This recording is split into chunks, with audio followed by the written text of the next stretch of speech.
All right. First and foremost, like to give our praises to the Most High, the God of Abraham, Isaac, and Jacob, the God of Israel. Want to send greetings to the 12 tribes scattered abroad. And let's get this thing started. Let's get this Sabbath started. Let's open up with the reading of the law. We go read in Leviticus 13 and 1. The book of Leviticus, chapter 13, and verse 1. And the Lord spake unto Moses and Aaron, saying, When a man shall have and in the skin of his flesh a rising, a scab, or a bright spot, and it be in the skin of his flesh, like the plague of leprosy, then he shall be brought unto Aaron, the priest, or unto one of his sons, the priest. And the priest shall look on the plague in the skin of the flesh, and when the hair in the plague is turned white, and the plague in sight be deeper than the skin of his flesh, it is a plague of leprosy, and the priest shall look on him and pronounce him unclean. So that means that you got an infected sore. Infected sore, you are pronounced unclean, right? If the bright spot be white in the skin of his flesh, and the sight be not deeper than the skin, and the hair of thereof be not turned white, then the priest shall shut him up him that hath the plague 7 days. And the priest shall look on him the 7th day, and behold, if the plague in his sight be at a stay, and the plague spread not in the skin, then the priest shall shut him up 7 days more. Right. And the priest shall look on him again the 7th day, and behold, if the plague be somewhat dark, and the plague spread not in the skin, the priest shall pronounce him clean. It is but a scab, and he shall wash his clothes and be clean. You said it's but a scab. It's just a scab. It's not an infection. So you can be pronounced clean, go ahead. But if the scab spread much abroad in the skin, after that he hath been seen of the priest for his cleansing, he shall be seen of the priest again. And if the priest see that, behold, the scab spread it in the skin, then the priest shall pronounce him unclean. It is a leprosy. When the plague of leprosy is in a man, then he shall be brought unto the priest, and the priest shall see him, and behold, if the rising of the white in the skin and it have turned the hair white, and there be quick raw flesh in the rising, it is an old leprosy in the skin of his flesh, and the priest shall pronounce him unclean, and shall not shut him up, for he is unclean. And if a leprosy break out abroad in the skin, and the leprosy cover all the skin of him, and abroad in the skin, and the leprosy cover all the skin of him that hath the plague, from his head even to his foot, wheresoever the priest looketh, then the priest shall consider, and behold, if the leprosy have covered all his flesh, he shall pronounce him clean that hath the plague. It is all turned white. He is clean. But when raw flesh appeareth in him, he shall be unclean.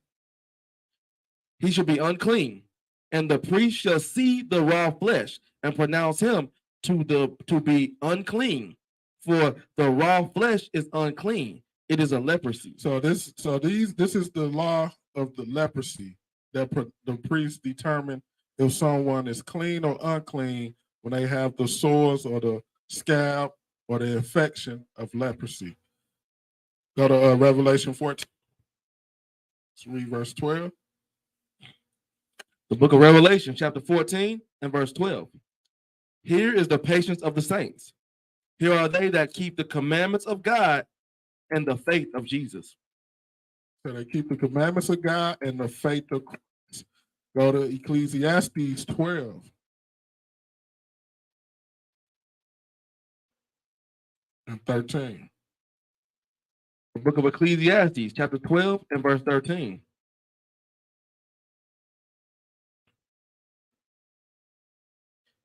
Ecclesiastes 12 and verse 13. Let us hear the conclusion of the whole matter. Fear God and keep his commandments, for this is the whole duty of man. Say that is the whole duty of man. All right, let's jump into it. So today's class, let's get the title up there.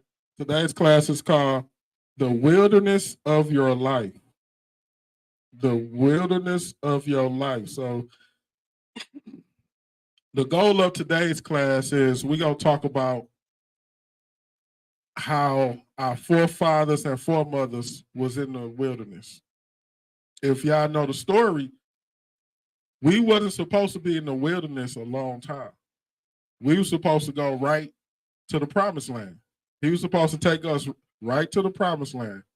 Go through the little ways we had to go through the promised land, and that's it.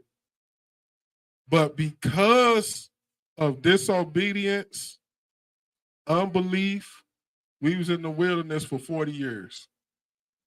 We was in the wilderness for 40. Our people was in the wilderness for years. We was basically stuck.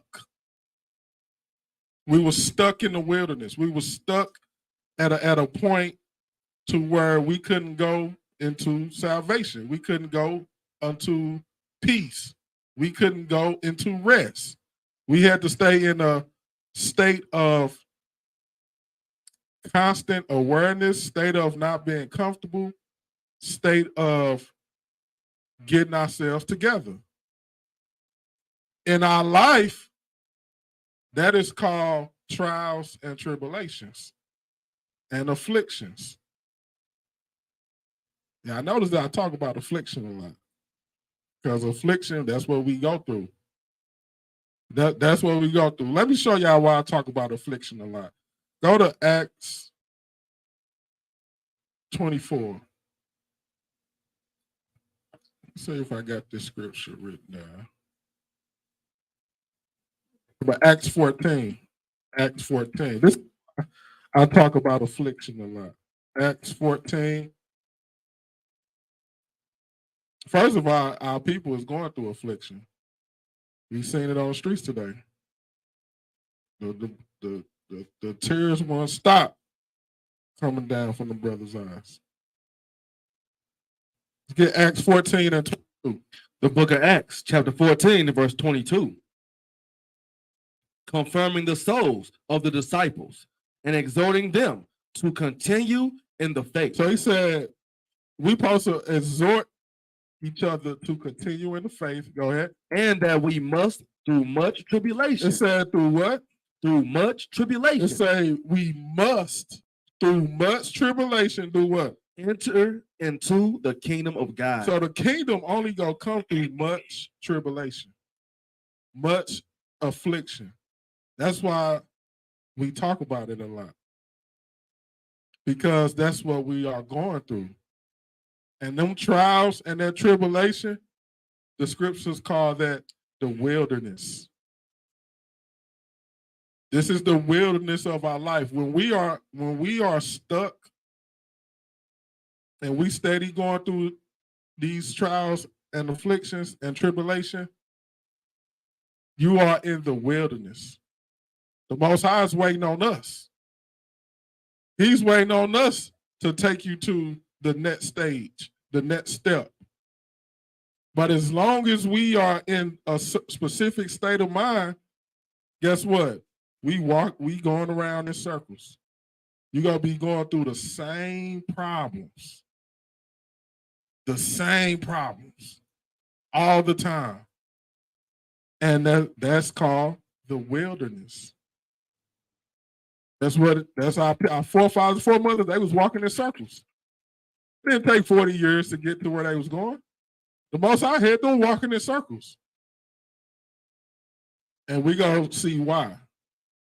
So first, let's start with the history of Israel in the wilderness.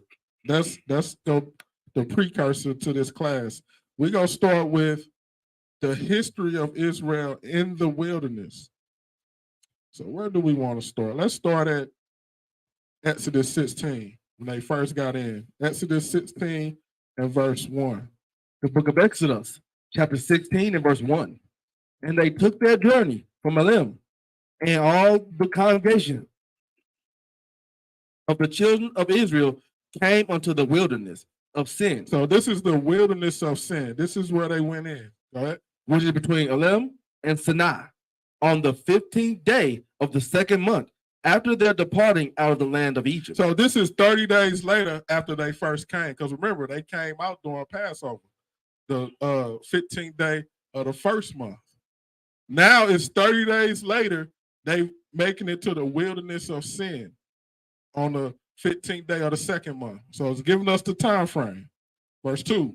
And the whole congregation of the children of Israel murmured against Moses. What they do? Murmured against Moses. The children of Israel start to complain. It's been 30 days.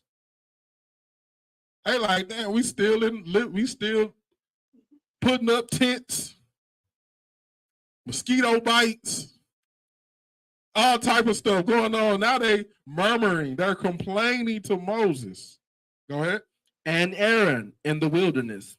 And the children of Israel said unto them, would to God we had died by the hand of the Lord in the land of Egypt, when we sat by the flesh pot, and when we did eat bread to the full. He said we could have died in Egypt when we was eating good food. That's how people is in America right now, in this spiritual Egypt. America is spiritual Egypt. One brother said, America is the land of milk and honey. Said, brother, we in oppression. What is you talking about? We getting our tail butts whooped over here. How about this, the land of milk and honey? Yeah, for the heathen. Right, for them. For us, we struggling. So he said, they like, man, we could have went back to Egypt. We could have stayed in Egypt and been living good as slaves. This is the mentality. A little bit of trouble, they ready to go back to slavery. Go ahead. For ye have brought us forth into this wilderness to kill this whole assembly with hunger. So you brought us out here, now we go die of hunger. Verse 4. Then said the Lord unto Moses, behold, I will rain bread from heaven for you, and the people shall go out and gather a certain rate every day, that I may prove them whether they will walk in my law or no. That's what the Most High is always proving us about. Is when you go through these hard times, are you gonna walk in my law or no? That's the test. Go ahead. And it shall come to pass that on the 6th day they shall prepare that which they bring in, and it shall be twice as much as they gather daily. They had on the 6th day, they had to gather for the 6th day and the Sabbath, because you couldn't gather the food on the Sabbath. Go ahead. And Moses and Aaron said unto all the children of Israel, at evening, then ye shall know that the Lord hath brought you out from the land of Egypt. And in the morning, then ye shall see the glory of the Lord, for that he heareth your murmurings against the Lord. So you're like, okay, I hear y'all murmurings, I hear y'all complaining, but when y'all see me raining this manna from the sky, you gonna know I'm the Lord. And you should be cool. Now, mind you, they just seen the miracles in Egypt. They seen Moses part the Red Sea. They seen the plagues. They seen the firstborn of the Egyptians killed, and they still complaining.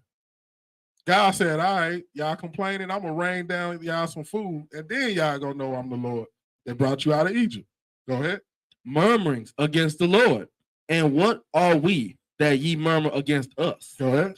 And Moses said, this shall be when the Lord shall give you in the evening flesh to eat, and in the morning bread to the full, for that the Lord heareth your murmurings, which ye murmur against him. And what are we?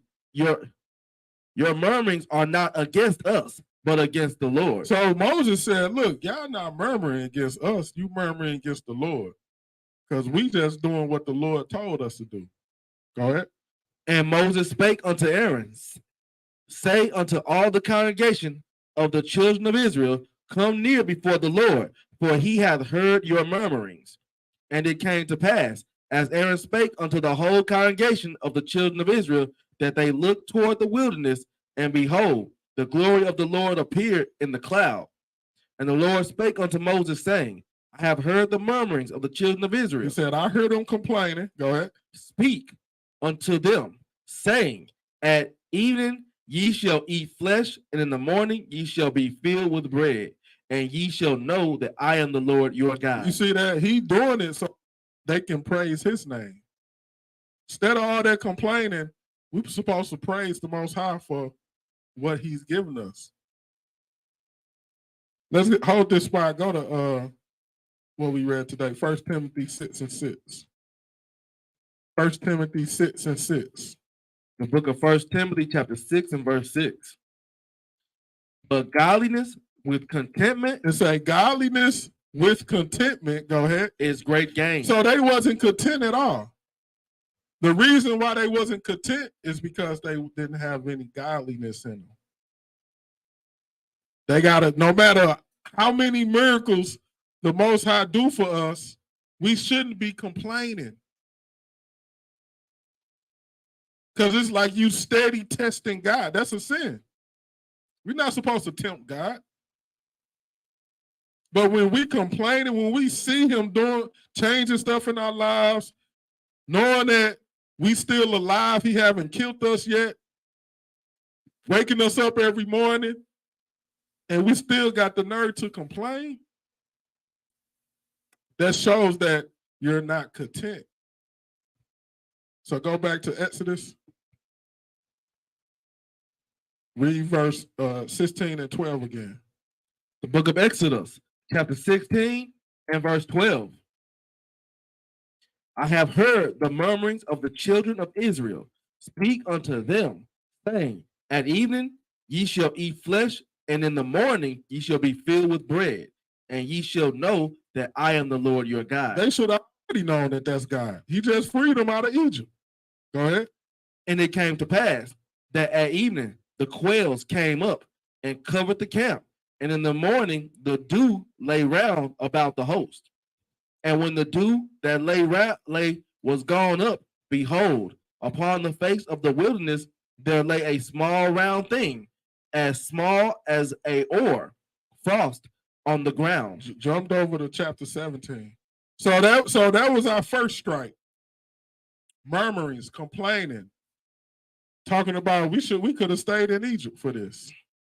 That was the first strike against our forefathers and our foremothers. Let's get Exodus 17, verse 1. Exodus 17 and 1. And all the congregation of the children of Israel journeyed from the wilderness of Sin after their journeys according to the commandment of the Lord, and pitched in Rephidim, and there was no water for the people to drink. So now, after they were just complaining in the wilderness of Sin, they had Rephidim. And when they came there, there's no water. Go ahead. Wherefore the people did chide with Moses. They arguing with Moses. Go ahead. And said, Give us water that we may drink. And Moses said unto them, Why chide ye with me? Wherefore do ye tempt the Lord? He said they keep tempting the Lord with all this complaining. You know the Most High gonna give us water. He's leading us to the promised land. Go ahead. And the people thirsted there for water.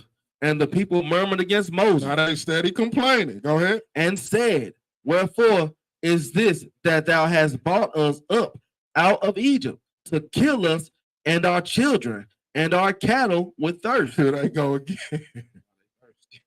They steady trying to pull a guilt trip on Moses. He said, Dad, you just freed us out of slavery just to kill us with thirst. Yeah, this is how you know this us, man. They just seen quails raining out the sky. It's like you give them an inch, they'll take a mile. They steady complaining. Where we at? Verse 4. Exodus 17 and verse 4. And Moses cried unto the Lord, saying, What shall I do unto this people, that they be almost ready to stone me. He like, Father, they about ready to stone me down here. What should I do? Every time we go to a new area, they complain and ready to stone me. And imagine how y'all see them on the street. Y'all see how people talk to us? Imagine thousands of them complaining to Moses. Roughnecks. He like, Moses like, God, they about to kill me down here. What I'm gonna do? You already know they like, nigga, we thirsty. We thirsty, nigga.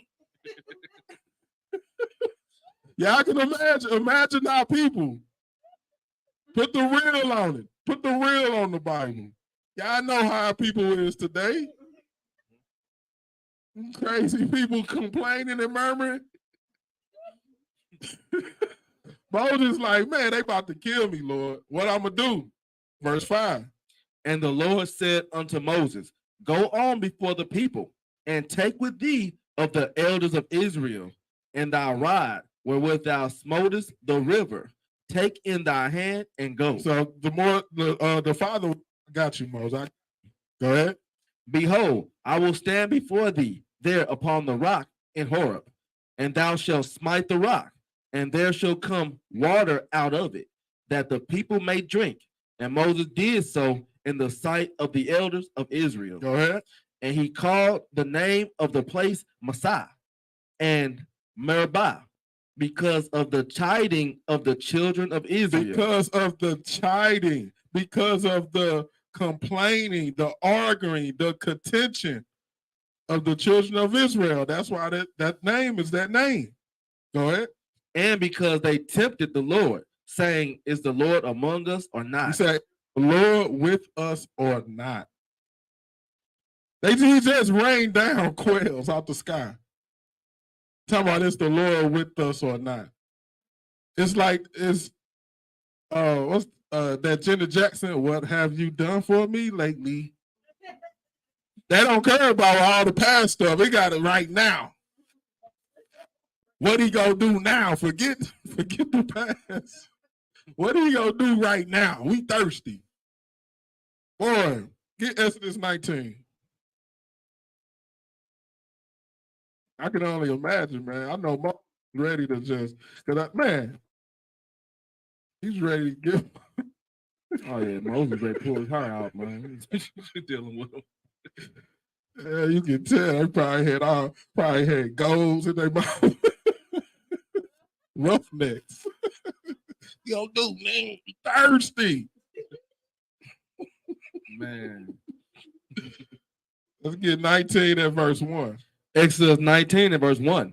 In the 3rd month, when the children of Israel were gone forth out of the land of Egypt. So now this is the 3rd month. Go ahead. The same day came they into the wilderness of Sinai. So now it's the 15th day of the 3rd month. Go ahead. For they were departed from Rephidim. That's where they was just at in Exodus 17. Go ahead. And were come to the desert of Sinai. So now they in the desert. They in the desert of Sinai. Go ahead. And had pitched in the wilderness. And there Israel camped before the mount. Go ahead. And Moses went up unto God. And the Lord called unto him out of the mountain, saying, thus shalt thou say to the children of to the house of Jacob, and tell the children of Israel, ye have seen what I did unto the Egyptians, and how I bare you on eagle's wings, and brought you unto myself. Now therefore, if ye will obey my voice indeed, and keep my covenant, then ye shall be a peculiar treasure unto me above all people. Go ahead. For all the earth is mine, and ye shall be unto me a kingdom of priests and a holy nation. These are the words which thou shalt speak unto the children of Israel. Now, read verse 5 again. I want to hit a point in verse 5. Verse 5. Now, therefore, if ye will obey my voice indeed and keep my covenant. He said, if you obey my voice and keep my covenant, because we was talking about this earlier today. You being born Royalty doesn't make you royalty if you don't act like royalty. You gotta, just because you born in the bloodline and you act like a heathen, to the guy you're a heathen. But you gotta be born in the bloodline and you have to act like royalty. That's what he's saying. He said you gotta read it again, verse 5. Exodus 19:5. Now therefore, if ye will obey my voice indeed and keep my covenant. That if is a 2-letter word that's very powerful. He said, if you obey my voice and keep my covenant. Go ahead. Then ye shall be a peculiar treasure unto me. He said, if you obey my voice, then you will peculiar treasure. Then you will peculiar treasure. That's why he always say, the sinners, I'm not dealing with the sinners. Because they're not a peculiar people. That's not a peculiar person when we in sin. When we in sin, we just like the heathen. We are a heathen. That's what the Bible calls. But when we start acting like royalty, we become royalty. Where God look at us as royalty. So it's more than being born into this. You got to live it. Go ahead. Now, therefore, if ye will obey my voice indeed and keep my covenant, then ye shall be a peculiar treasure unto me above all people. For all the earth is mine. So this story, we're not going to hit this, but this is when God came down and talked to the children of Israel. They got scared, said it was thunder and it was lightning. They say, Moses, you talk with us, because if God keep talking, he going to kill us. So that's when Moses went up and talked with God and got all the laws. So now, let's see what happened while Moses was up there getting the laws. Go to Exodus 32 and start at 1. The book of Exodus, chapter 32 and verse 1. And when the people saw that Moses delayed to come down out of the mount. So it say the people, they said Moses up there taking Moses, he up there getting the commandments, getting the laws from God. So the people, no patience. They complaining some more. Moses taking too long. Go ahead. The people gathered themselves together unto Aaron and said unto him, up, make us gods, which shall go before us. He said, hey, Moses taking too long. Why don't you make us some new gods? That's crazy, man. What is wrong with our people? Let's make us some new gods. Moses taking too long. Go ahead. For as for this Moses, the man, hear what they call him? Bernie Mac said him downstairs. Like this Moses. This Moses. This the dude. He said, now this Moses. Our people, this sound like our people. Read that part again.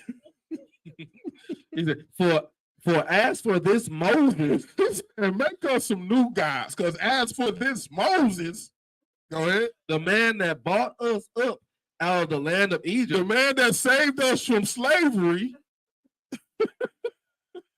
Go ahead. Not what is become of him. We don't know what happened to him. He taking too long. Verse 2. And Aaron said unto them, break off the golden earrings which are in the ears of your wives. Now Aaron, he didn't correct them. He like, all right, I'll make y'all some new gods. Give me all y'all jewelry. I told you they was jewelried up. That's our people. That's our people. He said, give me all the golden earrings from y'all wives. Go ahead. Of your sons and your daughters, and bring them unto me. He said, bring me all y'all jewelry. Go ahead. And all the people break off the golden earrings which were in their ears, and brought them unto Aaron. Go ahead. And he received them at their hand, and fashioned it with a graving tool. Now he didn't make an graven image out their gold. I told you they were some roughnecks. They out there gold chains, gold teeth, right in the wilderness, complaining. They decked out. What the kids call it, they got drip. They dripped out. They dripped out in the wilderness. Come on, man. Verse 4. And he received them at their hand and fashioned it with a graving tool after he had made it a molten So calf. now he done made a molten calf. Go ahead. And they said, These be thy gods, O Israel, which brought thee up out of the land of Egypt. Now people got to be crazy. They just said this Moses that brought us out of Egypt. Now they done made some calves and said, these is the gods that brought us out of Egypt. How? They done gave God's glory to another. Exactly. They didn't already, they remember, they got the commandments in Exodus 20. He just gave them the commandments. Hold this spot. Go to Exodus 20. Yeah, they seen him. They seen him come down. They saw a great sight. Exodus 20, verse 1. Exodus 20 and verse 1. And God spake all these words, saying, I am the Lord thy God, which have brought thee out of the land of Egypt, out of the house of bondage. They heard God say this. Go ahead. Thou shalt have no other gods before me. Go ahead. Thou shalt not make unto thee any graven image. Any graven image. Go back to Exodus 32. That's the exact thing that, because Moses was gone 40 days. It took him 40 days. Read verse 4 again. Exodus 32 and verse 4. And he received them at their hand and fashioned it with a graving tool. With a graven tool, graven image. Go ahead. After he made it a molten calf. And they said, These be thy gods, O Israel, which brought thee up out of the land of Egypt. And when Aaron saw it, he built an altar before it. And Aaron made proclamation and said, Tomorrow is a feast to the Lord.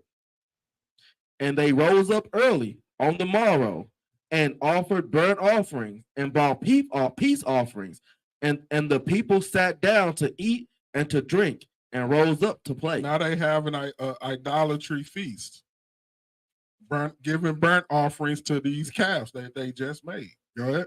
And the Lord said unto Moses, Go, get thee down, for thy people which thou broughtest out of the land of Egypt have corrupted themselves. He said they have corrupted themselves. God is telling Moses, man, they tripping. They didn't corrupted themselves. Go ahead. They have turned aside quickly out of the way. Say quickly. Go ahead. Out of the way which I commanded them. They have made them a molten calf and have worshipped it and have sacrificed thereunto and said, These be thy gods, O Israel, which have brought thee up out of the land of Egypt.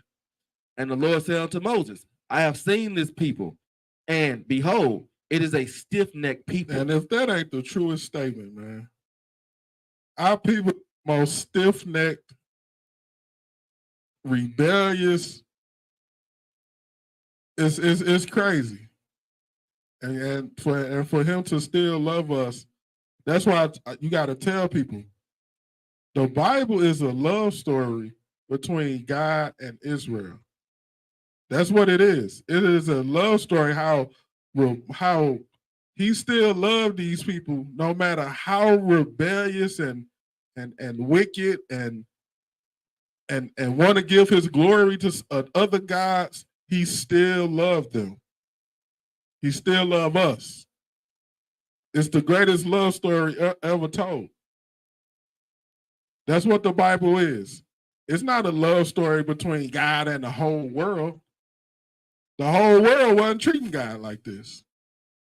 It's a love story between God and Israel. That's what it is.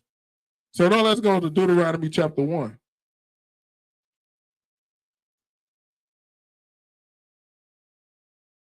Deuteronomy chapter 1 and start at 1. Deuteronomy chapter 1 and verse 1.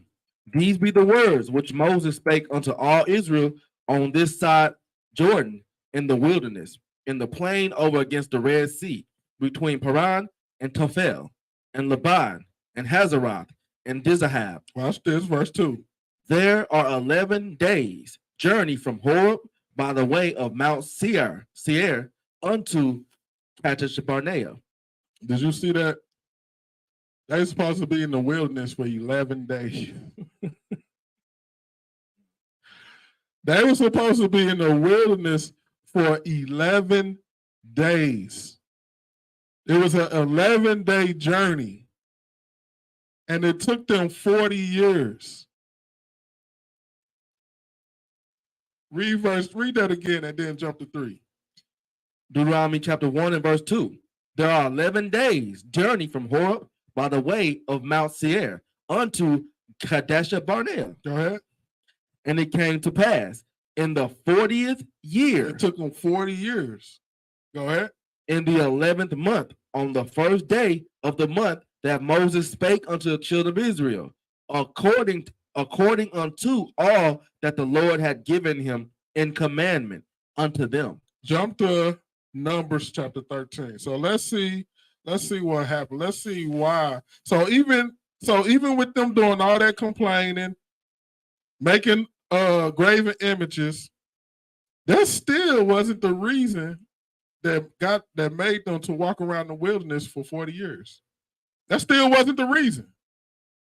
Let's see what it was part of it, but let's see what was the final straw that God said, you know what? 40 years of walking circles. What was the final straw? Let's get Numbers 13, start at 1. Numbers chapter 13 and verse 1. And the Lord spake unto Moses, saying, Send thou men, that they may search the land of Canaan, which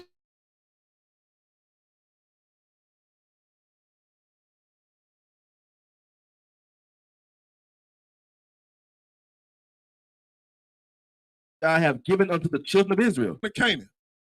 He said, look, send me a man from each tribe so y'all can go search the land. Because remember, the Canaanites was living there.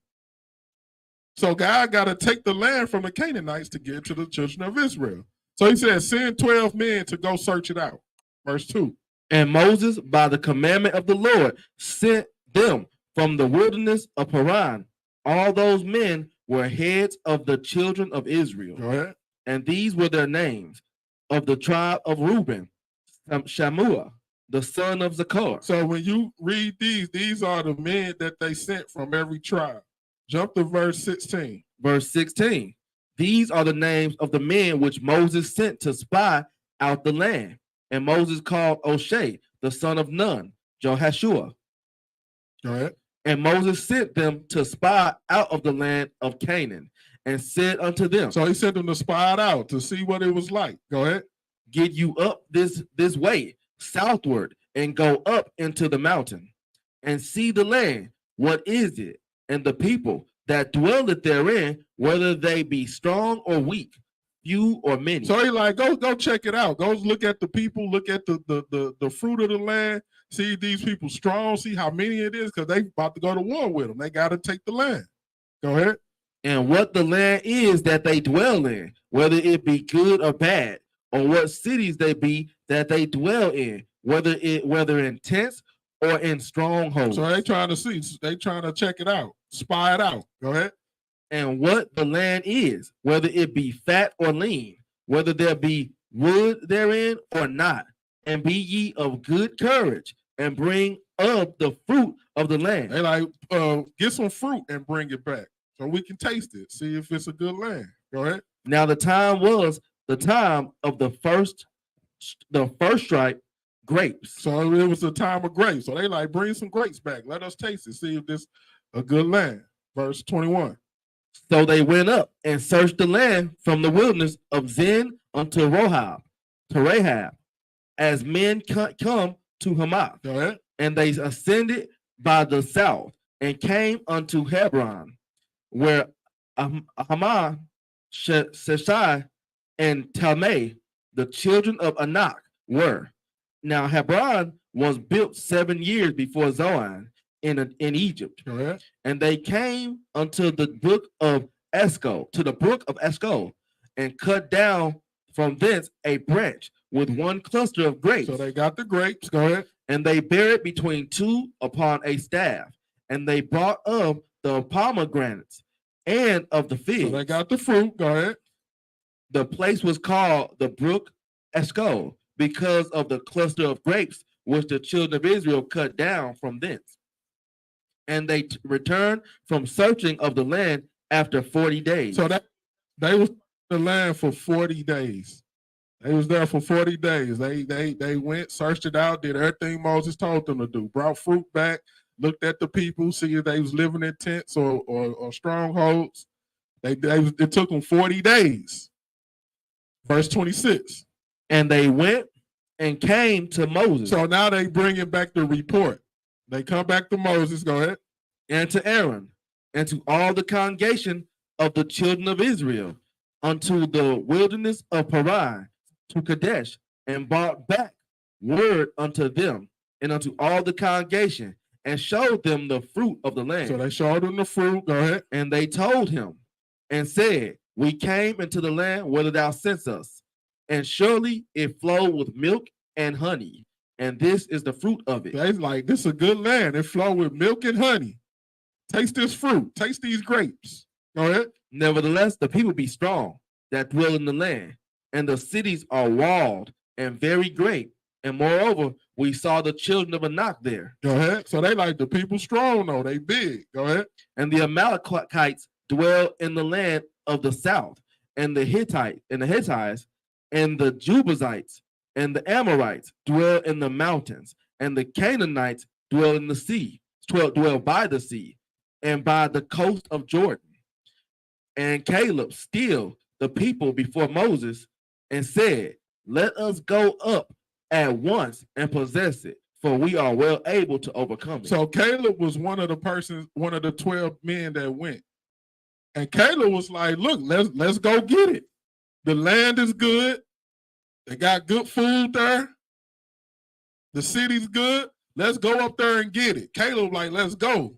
Let's go get it. Let's get out this wilderness. Let's go get it. Go ahead.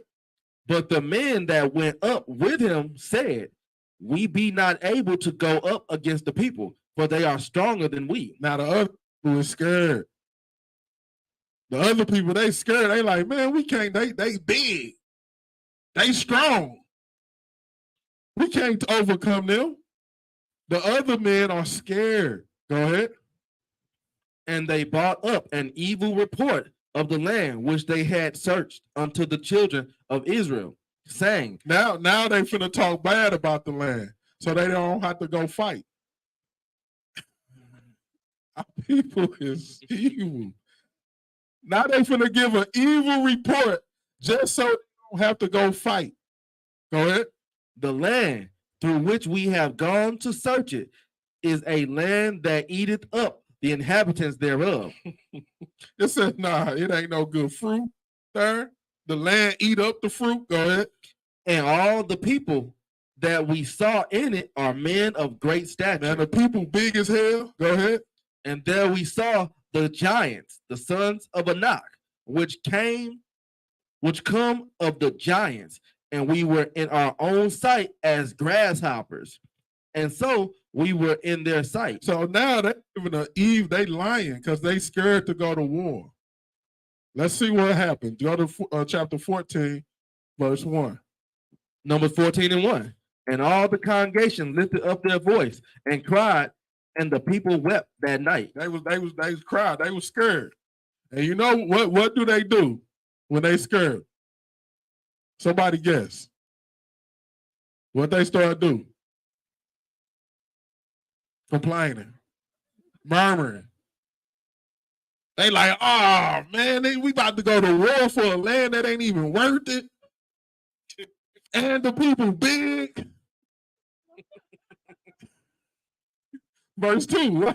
Numbers 14 and verse 2. And all the children of Israel murmured. They did what? Murmured. Now they complaining again. Go ahead. Against Moses, against Aaron. And the whole congregation said unto them, would God that we had died in the land of Egypt? He said we could have died in Egypt. Go ahead. Or would God we had died in this wilderness? Oh, we could have died in the wilderness. They like, God, we almost died in Egypt. You almost killed us in the wilderness. Go ahead. And wherefore hath the Lord brought us unto this land to fall by the sword? He said, now you about to bring us to this land so we can die. You can't win for losing. Imagine these is your kids. And no matter what you do for your kids, all you get back is complaints. You be ready to just kick them on out. Let's go ahead on then. No matter what I do, you complaining. I already told you I'm gonna fight for you for this land. They got God on. I just killed the Egyptians for y'all. What is you talking about? Oh man, you can tell this how people. Stiff-necked people, man. Verse read 3 again. Numbers 14 and verse 3. And wherefore hath the Lord brought us unto this land to fall by the sword, that our wives and our children should be a prey? Why they putting their wives and children in it? Go ahead. Were it not better for us to return into Egypt? Now they ready to go back to Egypt. They want to be slaves again. They said oppression is better than what God is taking us through. Oppression is better than freedom. Verse 5. Verse 4. And they said one to another. Watch what they said. This is wicked. Let us make a captain. They say, let us make a captain. We finna appoint to us a captain to do what? And let us return into Egypt. We finna get a captain that's gonna take us back to Egypt. That's crazy. Imagine escaping out of America with a mighty hand. A mighty hand, but you gotta go, God, like, hey, we gotta go to the wilderness to get to the land that flow with milk and honey, to get to salvation, to where y'all got salvation. And y'all like, oh, this is too much. We gotta do all this. Let's go back to America. Yeah. Them food stamps, remember them food stamps, man. I remember that Section 8, man. Let's go back. That wasn't so bad. People is crazy. It's real though. That's how we are. That's how we are today as a people. Go back to police brutality. So the people, the 10 men gave an evil report. Hey man, the food ain't good. The people big. He didn't lit a fire under to the rest of the people. That's all the other Israel had to hear. Oh no, we about to die by the sword.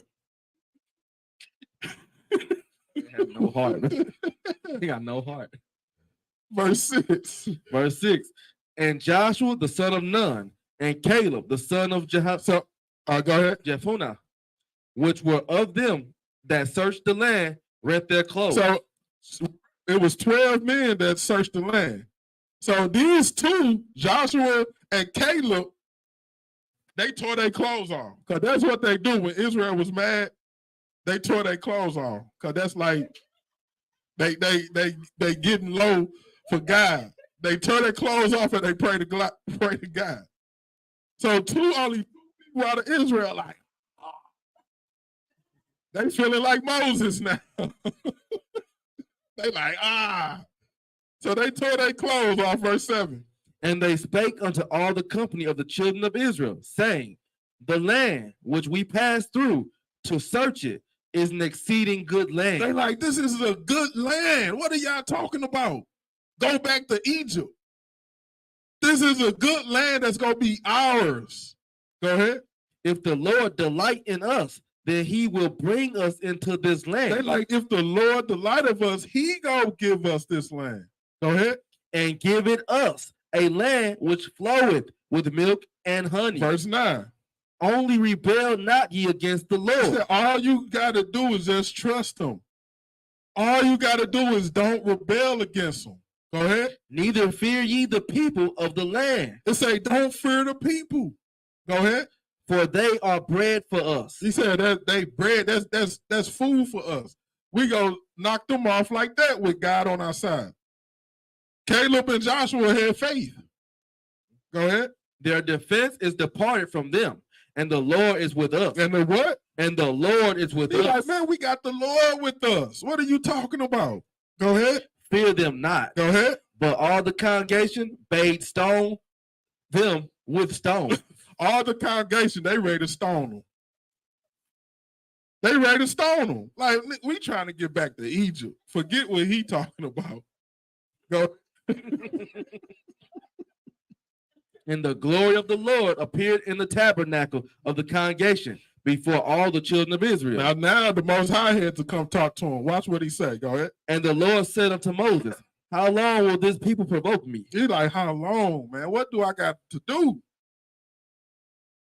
Dang, they really want from a nigga. For real. Go ahead. And how long will it be ere they believe me? He said, when is they gonna believe me?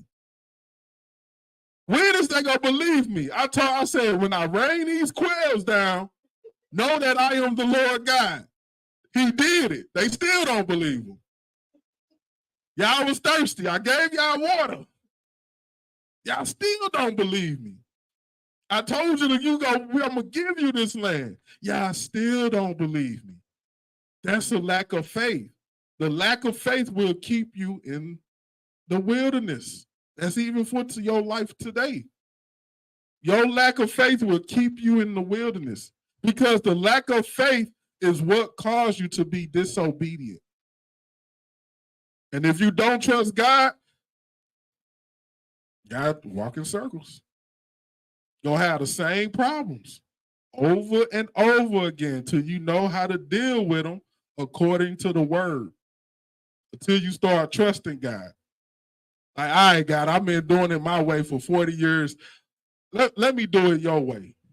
Let me trust in you. Because when we do it our way, all you doing is you're walking in circles. Read that again, verse 11. Numbers 14 and verse 11.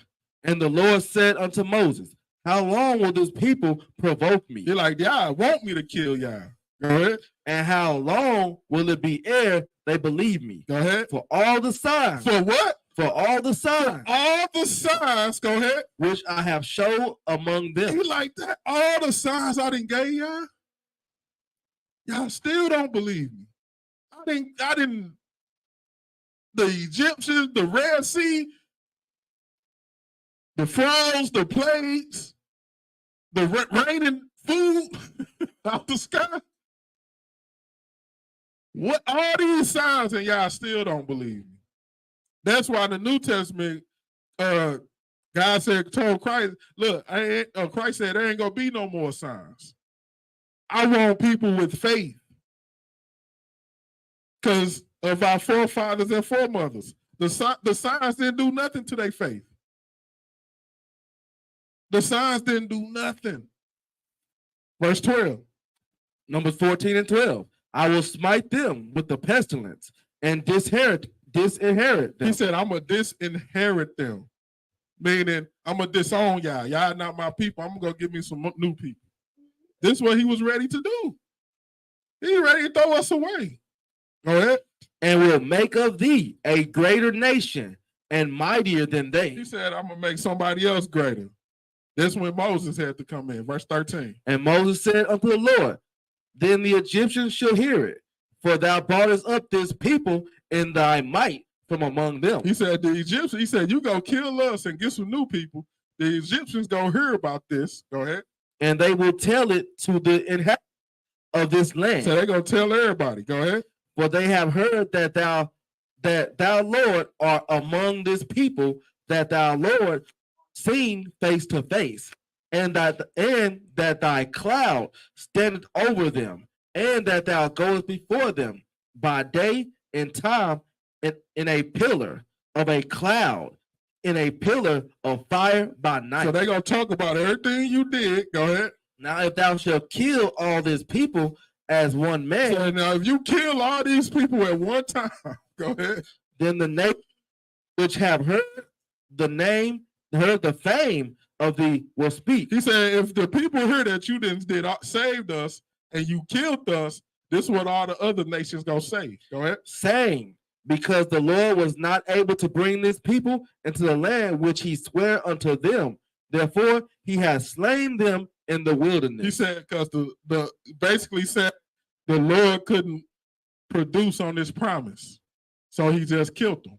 Go ahead. And now I beseech thee, let the power of my Lord be great, according as thou hast spoken, saying, the Lord is long suffering and of great mercy, go ahead, forgiving iniquity and transgression, and by no means clearing the guilty, visiting the iniquity of the fathers upon the children unto the third and fourth generations. Pardon, I beseech thee, the iniquity of this people according unto thy greatness, unto the greatness of thy mercy, and as thou hast forgiven this people from Egypt even until now. So he like, pardon us, show us great mercy, Lord. That's what Moses said. So he showed us, remember, when God don't kill us, that's mercy. But remember, we still get what?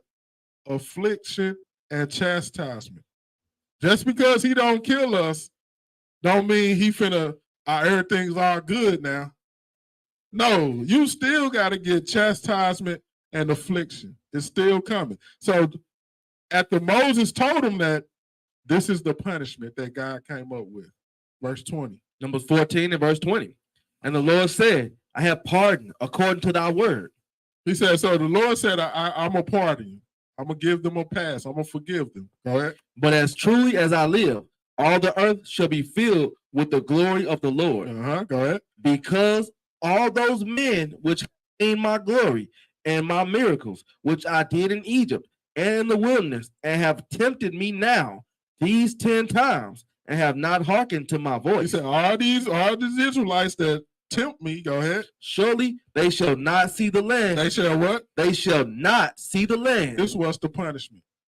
These people, this generation of Israelites, they not go see the land. That's why they had to walk in circles for 40 years.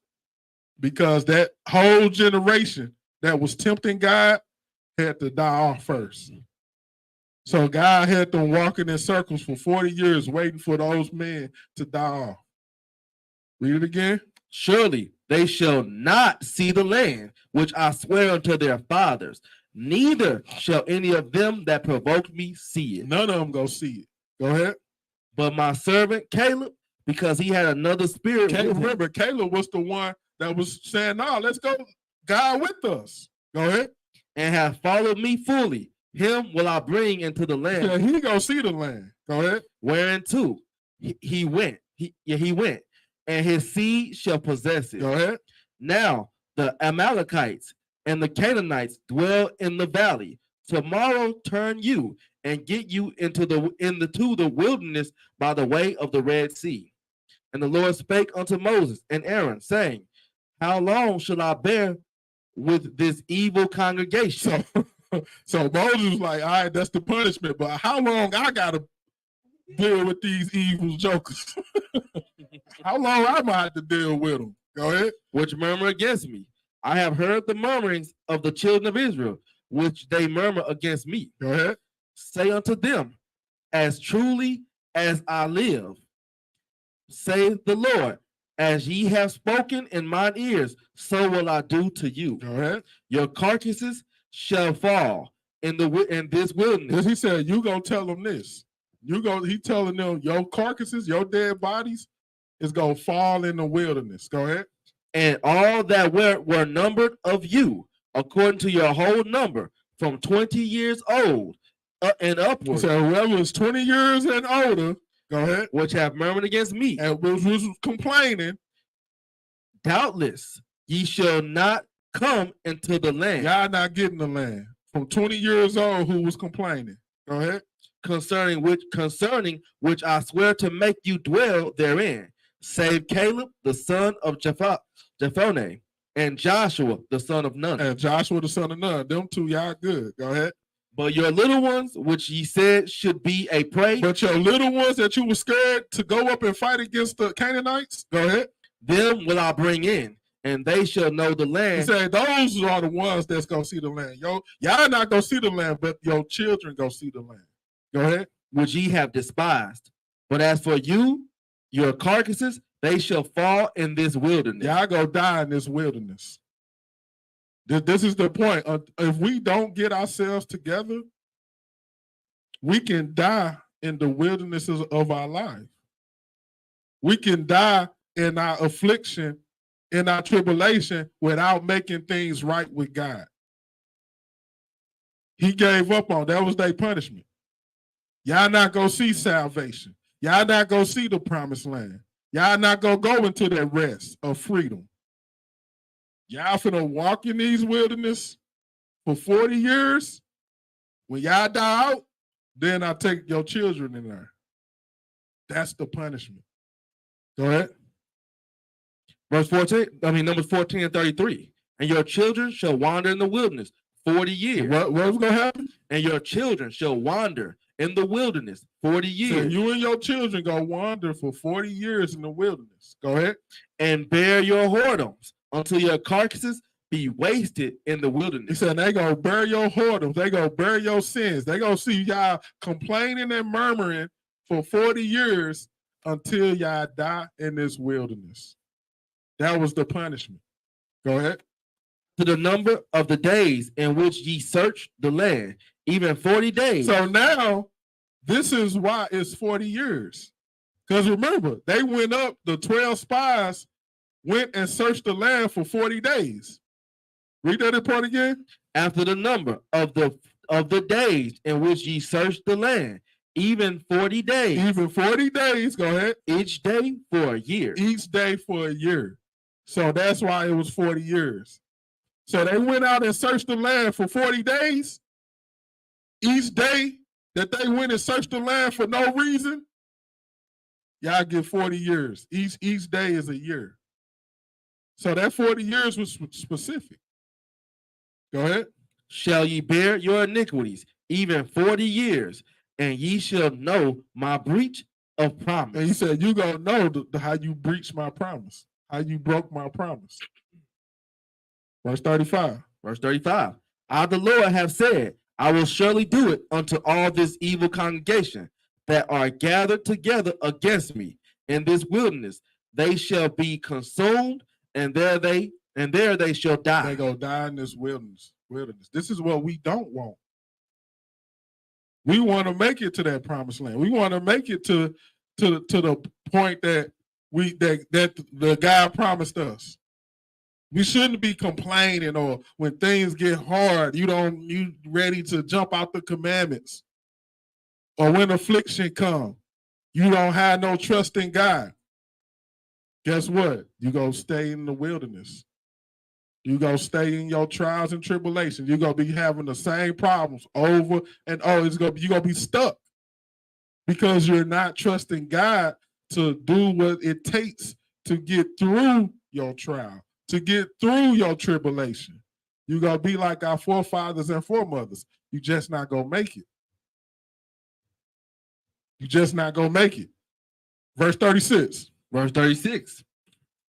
And the men which Moses sent to search the land, who returned and made all the congregation to murmur against him by bringing up a slander upon the land. So them 10 men that lied on the land, go ahead. Even those men that did bring up the evil report upon the land died by the plague before the Lord. The Lord put a plague on them. Them 10 men for lying.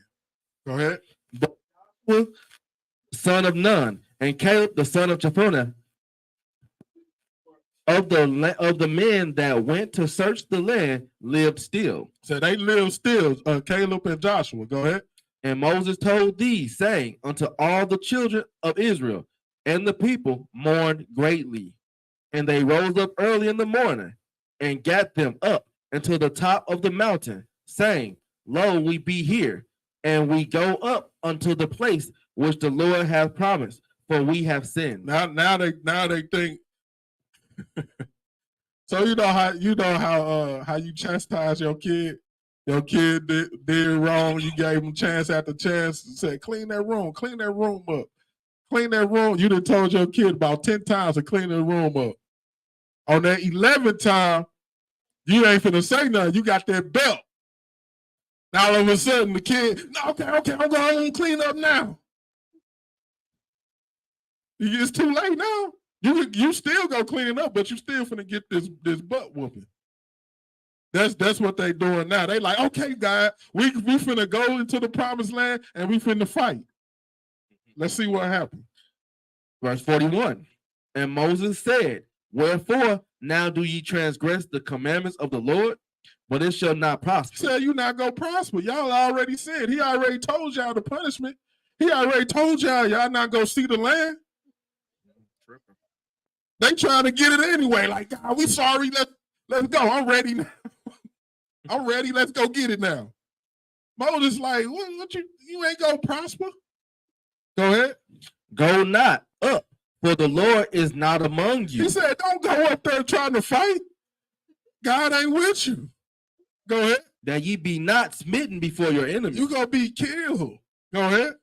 For the Amalekites and the Canaanites are there before you, and ye shall fall by the sword, because ye are turned away from the Lord. Therefore, the Lord will not be with you. The Lord is not with you. Let's see what they did, these hard-headed people. Watch this. Verse 44.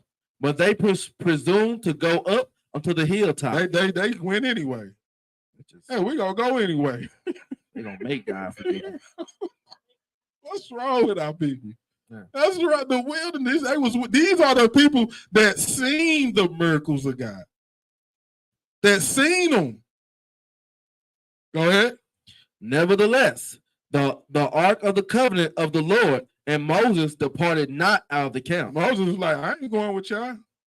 We posted. Go ahead. Then the Amalekites came down, and the Canaanites, which dwelt in that hill, and smote them. And did what? And smote them. And killed them. Go ahead. And discomfited them, even unto Hormah. So someone went and got killed anyway. They like, okay, God, we ready to listen. God had already gave you the punishment. Ain't no second chances. Ain't no second chances. They thought they were gonna go up anyway. They said, I'm gonna watch this game. I'm gonna watch this game.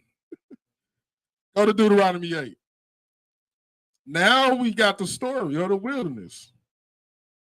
Now this scripture make more sense. Deuteronomy 8 and 2. Deuteronomy chapter 8 and verse 2. That one. Deuteronomy 8 and verse 1. All the commandments which I command thee this day shall ye observe to do, that ye may live and multiply and go in and possess the land which the Lord sware unto your fathers. So this is when they went out. Joshua took them and got the land after the 40 years. He went and got the land. That's the story of Jericho and all of that. We're not going to get in that today. But verse 2. And thou shalt remember all the way which the Lord thy God led thee these 40 years in the wilderness. He said, now, but y'all gonna go and get this land, but take heed and remember how you had to walk around in this wilderness for 40 years. To what? To humble thee. Because y'all need a humility. It's full of pride. That's what the affliction, the trials, the tribulation is supposed to give you humility. That's what it's supposed to do. Some of us is still caught up in pride that we can't accept our affliction. We can't accept our trials and tribulation. We can't give in to the will of the Father. So what? That keeps you in the wilderness. That's what he said. That was the reason. Verse 2 again. And thou shalt remember all the way which the Lord thy God led thee these 40 years in the wilderness to humble thee. It was to humble them. For I gave the punishment out to y'all parents. They not gonna see it. But that showed them children that was 19 and under, they was humble after saying that. Go ahead. And to prove thee, to know what was in thine heart, whether thou wouldest keep his commandment or no. Whether they was going to keep the commandments or no. So now, let's read about what is the wilderness. Now we're going to go to the scriptures to see what is the wilderness. Go to Jeremiah chapter 9. So now that we got that backstory of our forefathers and foremothers, they was tempting God, complaining in the wilderness. Now we're going to see how do he look at the wilderness? What did that wilderness signify? So let's look at that. Jeremiah 9, and we're going to start at 1. The book of Jeremiah, chapter 9 and verse 1. Oh, that my head were waters, and mine eyes a fountain of tears, that I might weep day and night for the slain of the daughter of my people. Go ahead. Oh, that I had in the He wilderness said, of my people, the people that I had in the wilderness, go ahead. a lodging place of wayfaring men. He said, the wilderness is a lodging place of wayfaring man. Wayfaring man is people that it's a traveler. Hold this spot. Let's see what a wayfaring man is. Go to 2 Samuel 12:4. Let's see what a wayfaring man is. 2 Samuel 12:4. 2 Samuel chapter 12 and verse 4. And there came a traveler unto the rich man, So it's a traveler. Go ahead.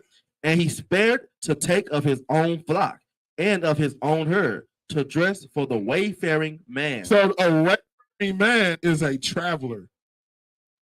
Somebody that's on a journey. That's what we are on. When you come into the truth, when you come into the walk, you're on a journey. You're a traveler. That's why I say, I ain't gonna get ahead of myself. But when you come into the truth, you're on a journey. You're a wayfaring man. Go back to Jeremiah 9 and read 2 again. Jeremiah chapter 9 and verse 2. Oh, that I had in the wilderness a lodging place of wayfaring men. So the wilderness is like a lodging spot. This is where God puts you when you being wicked. When you on your walk, you on your journey, and you're not listening to God, God said, go to the wilderness. This is your lodging place. Read that again. Jeremiah 9:2. Oh, that I had in the wilderness a lodging place of wayfaring men. That what? That I might leave my people. That the wilderness is where I leave my people and do and go from them. And go from them. This is where the wilderness is where I leave my people when they being rebellious. When we not listening, wilderness, affliction, trials, tribulation. That's what the wilderness is. This is a lodging place where I leave my people. Go ahead. For they be all adulterous. Because they are adult wicked. So the wilderness is, the scriptures is letting us know the wilderness is for who? Wickedness, wicked people. He said, this is a lodging place where I leave my people that be adulterers. Go ahead. An assembly of treacherous men. An assembly of treacherous men. That's what the wilderness is for. This is where God lead those people. This is why we see, when we on the streets, we see the same people walking back and forth. They just walking in circles. Every Sabbath, we see them. Out going nowhere. They in the wilderness. Stuck. No growth. No production.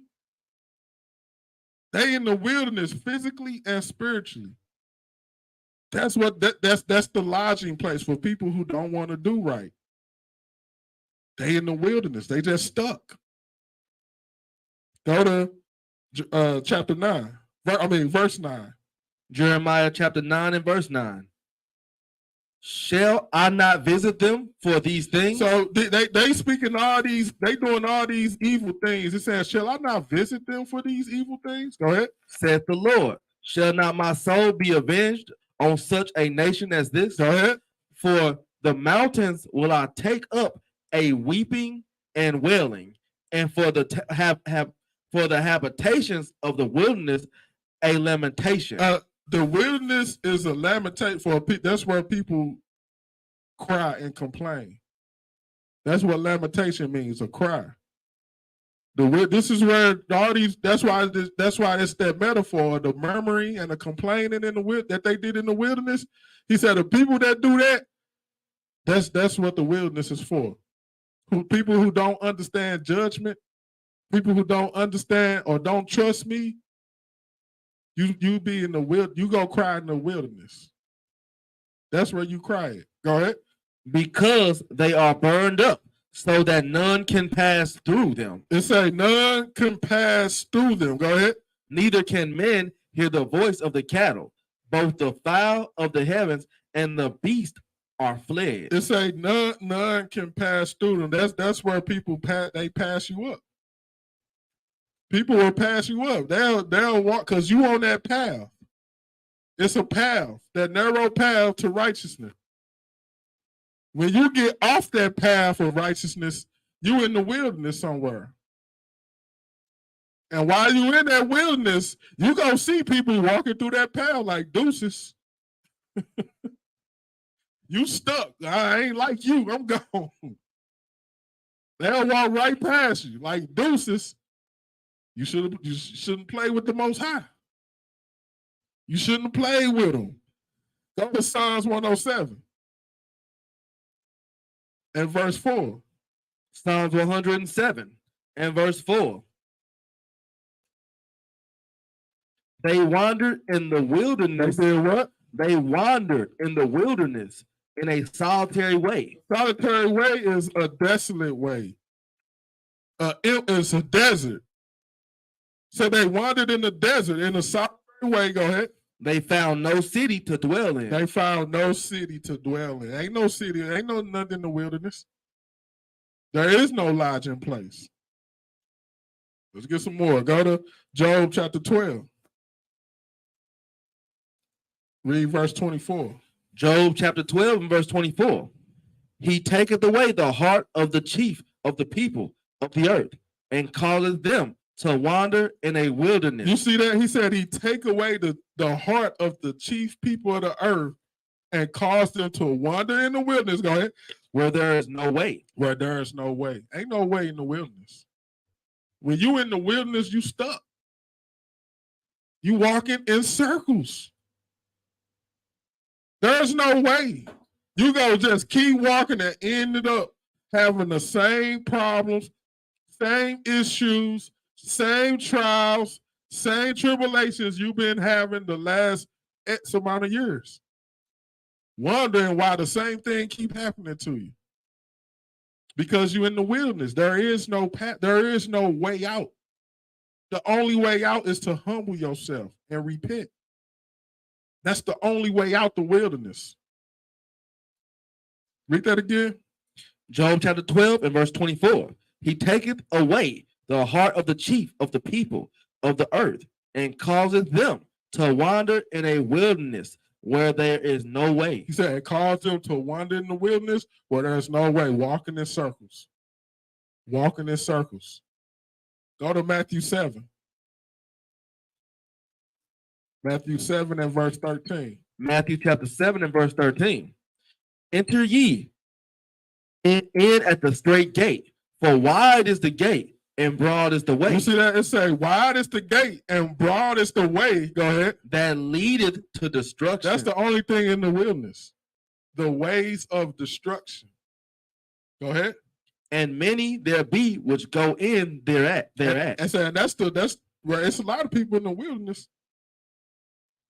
They say the misery love company. It's a lot of people in the wilderness, people were just walking in circles, walking on the track. Verse 14. Verse 14, because straight is the gate and narrow is the way. They say, and narrow is the way, go ahead. Which leadeth unto life. Which lead to life. That path out there, that's you can't stop. You can't jump off that path and be in the wilderness. That path narrow. When you jump off of it, sometimes it's hard to get back on. Because it said, the scripture say, when the spirit come back, he brings 7 more. Yep. 7 worse than more wicked than himself. Exactly. So sometimes it's hard to jump back on that path. When those spirits get to jumping on you and you start justifying your own sin, you're going to be in that wilderness walking in circles. That's why verse 13 says the path is wider. And because really committing sin is easier to go off. Why I said the path is wider, there be many thereat. Because when you're in sin, it's like Sinning or living a life of sin is easier than living a life of righteousness. That's why Christ described it like that. All right, let's get Hebrews 3. So now, how to get out the wilderness? Remember, we can't have a class with talking about the problem without giving a solution. So how do we get out of the wilderness? Go to Hebrews 3 and let's read verse 15. Hebrews 15. While it is said, today, if ye will hear his voice, harden not your hearts, as in the provocation. The provocation. So that the way that our forefathers and foremothers acted in the wilderness, that is called the provocation. Provocation means rebellion. It was when the children of Israel seen all these miracles, seen all these signs of God. God talked to them face to face, and they were still rebellious. They still hardened their hearts. That is called the provocation. So read that again. Hebrews 3 and 15. While it is said, today, if ye will hear his voice, harden not your hearts, as in the provocation. So it say, don't harden your hearts like your forefathers did in the provocation. Don't do that. Go ahead.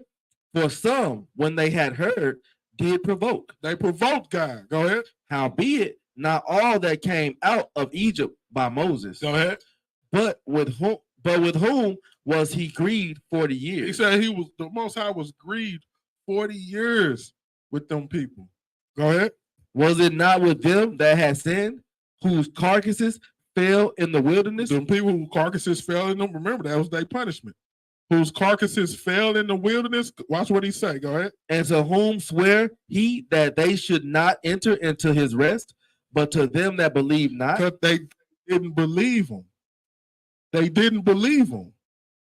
So why did they die in the wilderness? Verse 19. So we see that they could not enter in. They couldn't get into the promised land. Why?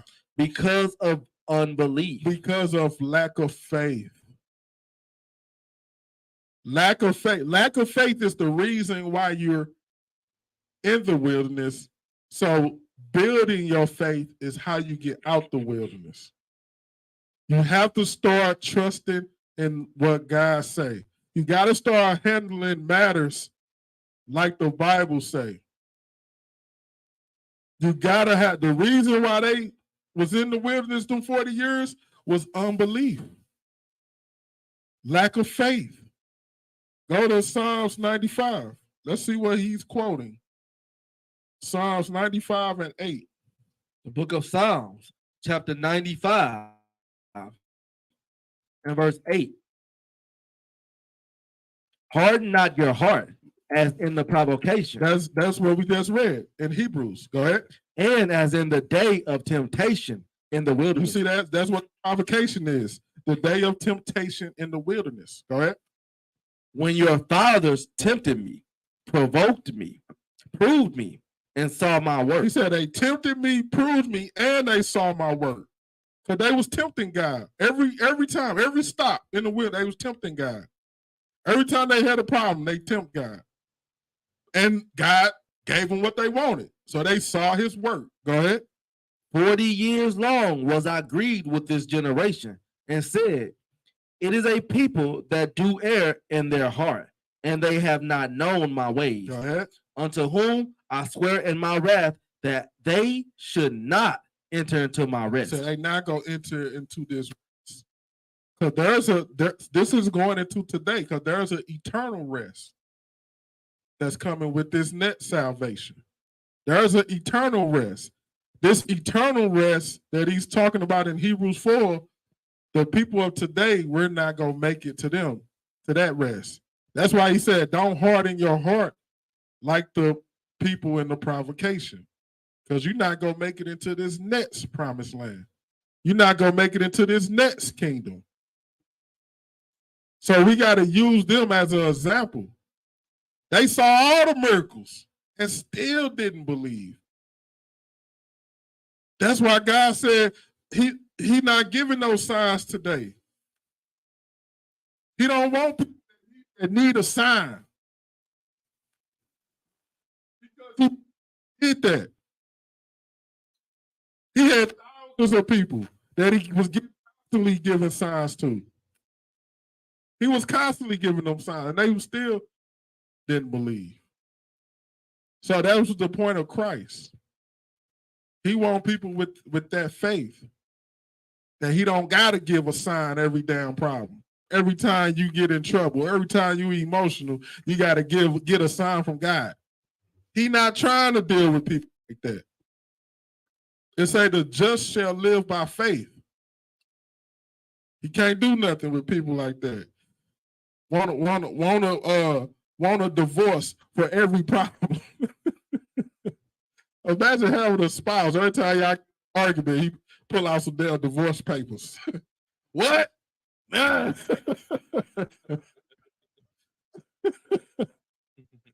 Every argument, he pulling out divorce papers. What the hell is this? That's what they was doing to God. Every damn argument. Ready to give up. Go back to Hebrews 3. Read verse 7.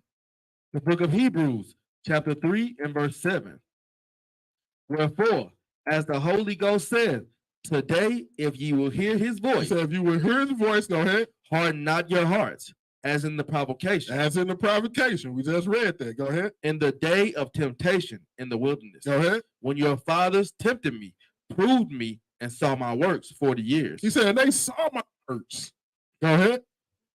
Wherefore I was grieved with that generation, and said, they do always err in their heart, and they have not known my ways. Go ahead. So I swear in my wrath, they shall not enter into my rest. So right here, he's quoting that in Psalms, verse 12. Take, brethren, lest there be in any of you an evil heart of unbelief. So it say that evil heart of unbelief will do what?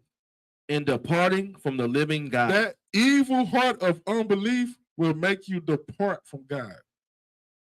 That's what happens. That evil heart of unbelief, that lack of faith is that lack of faith is big. Let's give an example. Let's say somebody say, man, I got faith. I got strong faith. I'm gonna win the lottery. They said every time you see them, man, I got strong faith. I'm gonna win the lottery. And you ask them how many lottery tickets you buy.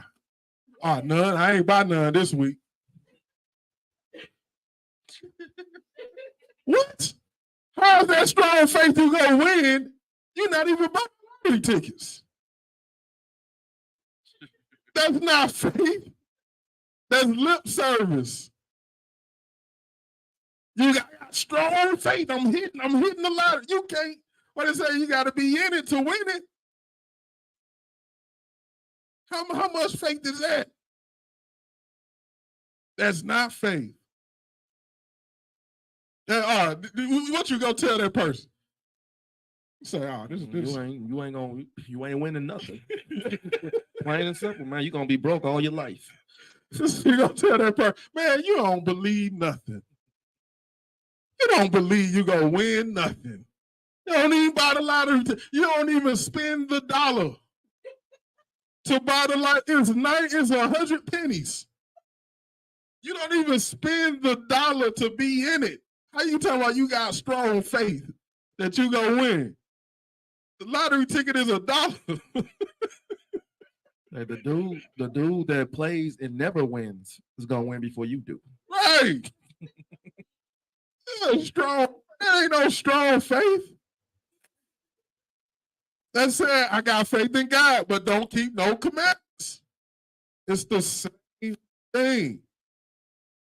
It's you show hold this spot. Go to James 2. James 2 and 17. James chapter 2 and verse 17. Even so, faith, if it has not works, is dead. It says faith without works is dead. Your faith is, I believe I'm going to win the lottery. The works is going by a lottery ticket. That's faith with no works, man. That's the same thing with the commandments. You can't say you have faith, but don't keep the commandment. The faith is faith in Christ. The works is the commandments. That's what it is. Go back to Hebrews 3. Hebrews 3 and 13. Hebrews 3 and 13. But exhort one another daily while it is called today. So it said we're supposed to exhort one another while it's today. You know how we you see somebody that you could have rebuked and you didn't, but you really didn't do it. You were trying to, playing double dutch, ready to jump in, but you never get that chance to rebuke them. You say, I'll just get them next time. Now I say exhort them today, because rebuke is exhort. You don't want to have somebody die and you didn't rebuke them when you had the chance. So it say, read that again, 13. But exhort one another daily while it is called today. Lest what? Lest any of you be hardened. So this is why you get hardened. This is, remember he said, don't harden your hearts. So this is how your hearts get hardened. Go ahead. Through the deceitfulness of sin. So you get hardened through sin. Sin is what hardens your heart. Sin is what causes unbelief. The more you in sin, the stronger your unbelief grow. The more you in sin, the more your heart is hardened.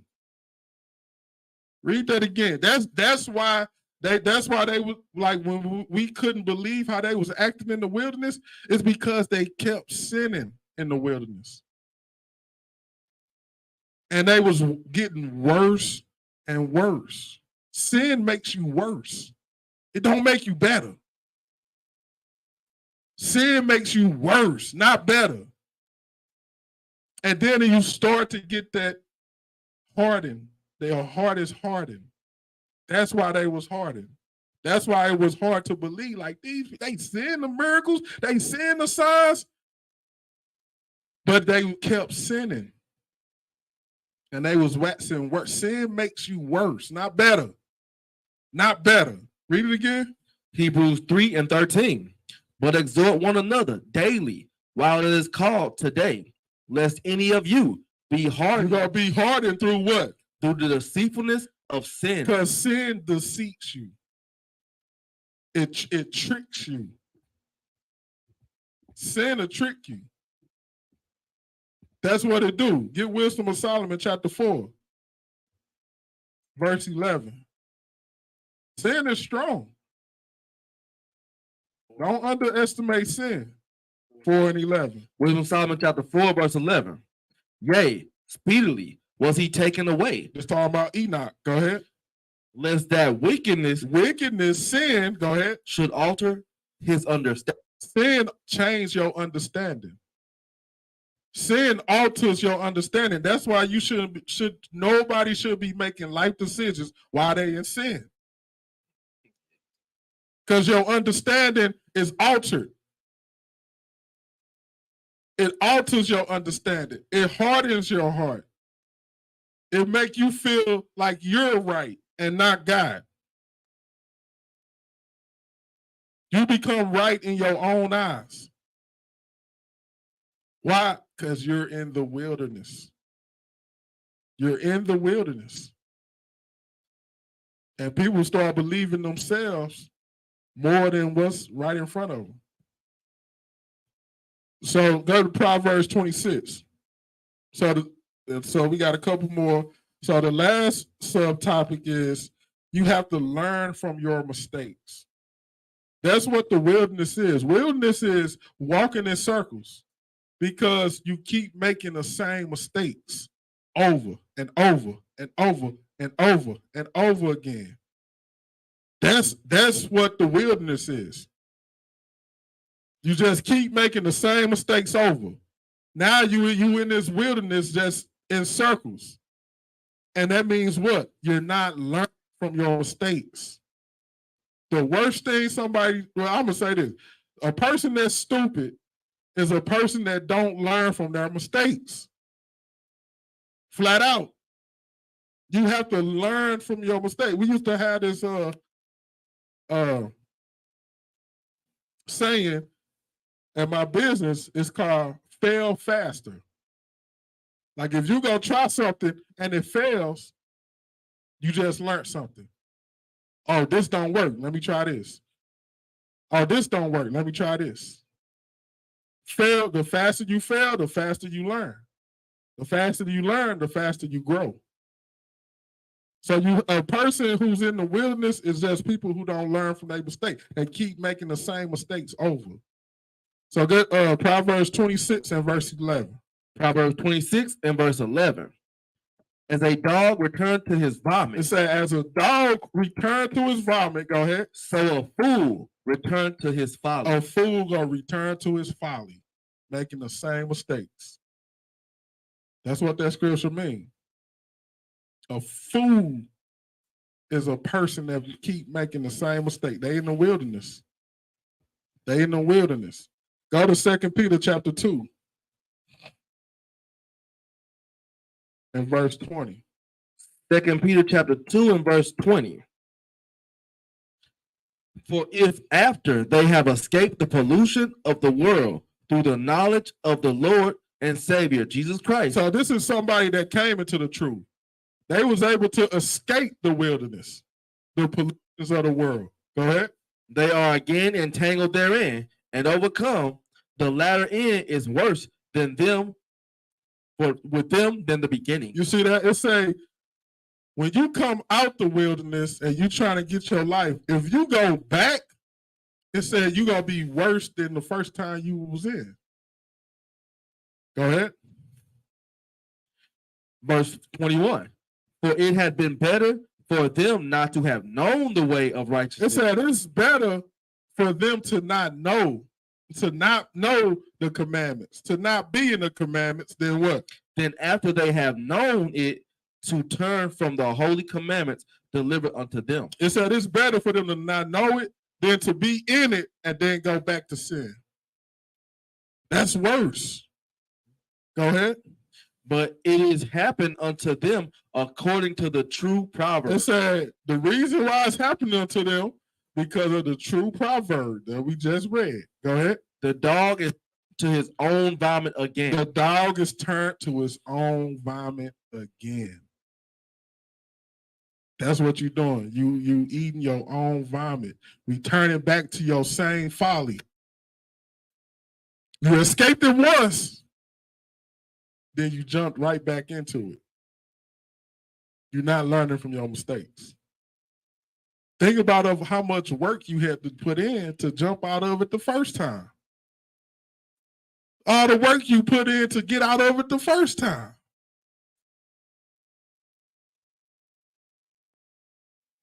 That's like me. That's how I feel now. I done lost my little 20 pounds and put it right back up. I got to fight to get it back off. Back to my vomit. I return to my vomit. Imagine feeling like that with sin. Imagine feeling like that with demons that you fought hard to get off of you, and then you jump right back in. That demons jump right back on you. You right back in it. That's you in the wilderness. You're in the wilderness. Go to Philippians 3 and verse 13. The book of Philippians, chapter 3 and verse 13.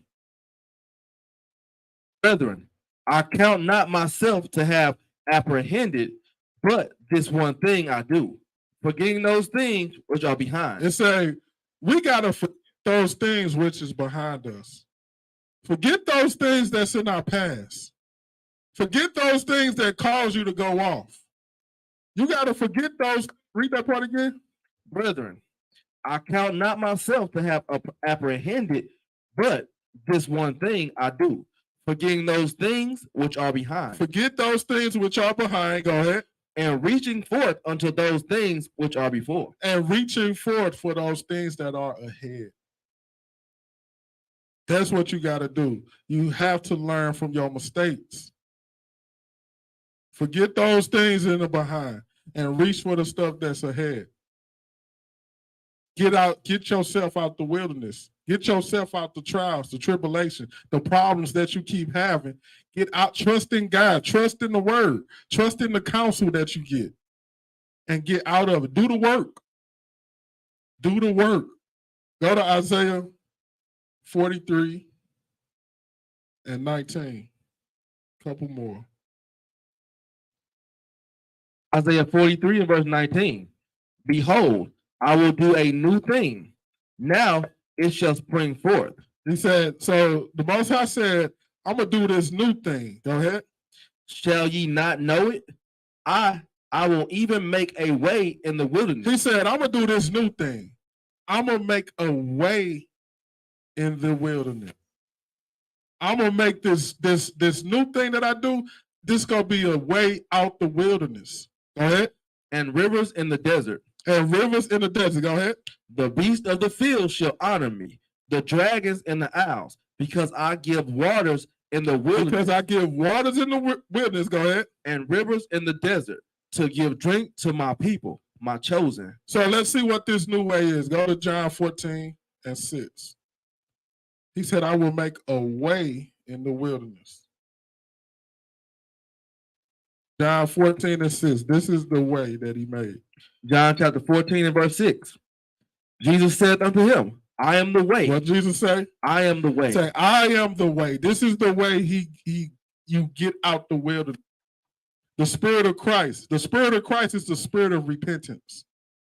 That is the way out of the wilderness. He said, I am the way. Go ahead. The truth and the life. And the life. Go ahead. No man cometh unto the Father but by me. That's the new way that he was talking about in Isaiah 43. It's Christ. Go to two more. Psalms 119 and 59. Psalms chapter 119 and verse 59.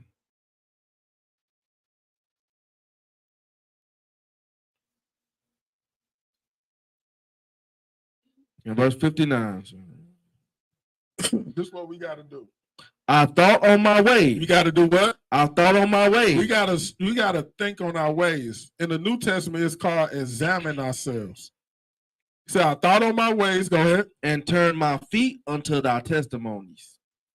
Go ahead. I made haste. He said, I did what? I made haste. I made haste. And delayed not to keep thy commandments. I made haste and delayed not to keep the command. This is the way out the wilderness. I made haste and delayed not to keep the commandments. I'm going to go to Sirach 5 and let's read verse 7. Book of Sirach, chapter 5 and verse 7. Make no tarrying to turn to the Lord. It say, don't be taking all day to turn to the Lord. Make no tarrying to turn to the Lord. And do what? And put not off from day to day. Don't put it off from day to tomorrow. People say on the street, this is my last cigarette. And then tomorrow, I'm starting. After I end this pack here, tomorrow, this is my last pack. You putting it off from day to day, because tomorrow you're going to have a new pack. That's gonna be another day. That's gonna be another day. You gotta jump out this thing. You can't delay it. You gotta jump out of sin. You gotta run from sin. You can't play with sin like that. You read what sin do. It alters your understanding. It hardens your heart. So you can't play with it like that. It's my last pack. It's my last pack. I swear to God. That's a sin. No, this ain't your last pack. You'll see him next week smoking again. Boy, read that again, verse 5 and 7. Sirach 5 and 7. Make no tarrying to turn to the Lord, and put not off from day to day. Don't put it off from day to day. Why? For suddenly shall the wrath of the Lord come forth. Because suddenly the wrath of the Lord can come. He get tired of you. He say, you know what? Your carcass gonna be in that wilderness. Mm-hmm. Your carcass gonna be just like our forefathers and foremothers. Because as soon as he tell you that, oh God, no, look, I'm throwing the cigarettes away. Just saying, let's go into the promised land. I'm ready now. Moses was like, nah, God ain't with you. It's too late now. The judgment came down. He has spoken it. It's too late now.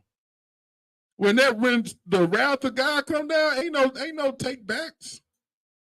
Nobody can save you from God. Ain't nobody save you from God. It's a wrap. Read that part again. For suddenly shall the wrath of the Lord come forth. And in thy security. And in that security, you thought you were safe. Thought you were safe in sin. Go ahead. Thou shalt be destroyed. You're going to be destroyed. Go ahead. And perish in the day of vengeance. And perish in the day of vengeance. So we got to see that that's the wilderness. The wilderness is walking in circles, that rebellion, that making the same mistake. They was making the same mistakes over and over. The Most High say, look, y'all got to walk around for 40 years. Y'all not going to see the promised land. It say the wilderness is the lodging place for wayfaring men, adulterers, treacherous people. That's where our people at. That's the wilderness. That's why I came to save them that are lost. Where they lost at? In the wilderness. Y'all see how dark it got out there? You out there camping, it was dark out there. You can't see with no light. You got to come to the light, because in the wilderness, it's pure. You in pure darkness. You in sin. Repentance is the light. And you're going to be walking in, your life is going to be stuck. You just going to be making the same mistakes. The same mistakes you was making at 25, you're making the mistakes at 35. You're making the same mistakes at 40. The same mistakes at 45. There's no growth because you don't get out the wilderness. So I pray that edification went out. I pray that this class helped somebody. Let's get Matthew 26 and close it on out. The book of Matthew, chapter 26, starting at verse 6. Now when Jesus was in Bethany, in the house of Simon the leper, there came unto him a woman, having an alabaster box of very precious ointment, and poured on his head as he sat at meat. But when his disciples saw it, they had indignation, saying, to what purpose is this waste? For this ointment might have been sold for much and given to the poor.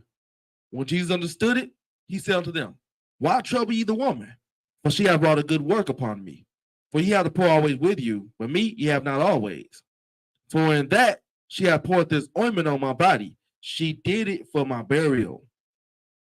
Verily I say unto you, wheresoever this gospel shall be preached in the whole world, there shall also this that this woman hath done be told for a memorial of her. So our praises, every time we preach this word, we got to give that shout out, that memorial to Mary Magdalene. She was a great example of repentance. She comforted Christ in his time of need, and so much he gave her that memorial. He wanted us to remember her for that. So once again, all praises to the Most High, the God of Abraham, Isaac, and Jacob, the God of Israel. Greetings to the 12 tribes scattered throughout the four corners of the earth. With that, we say shalom.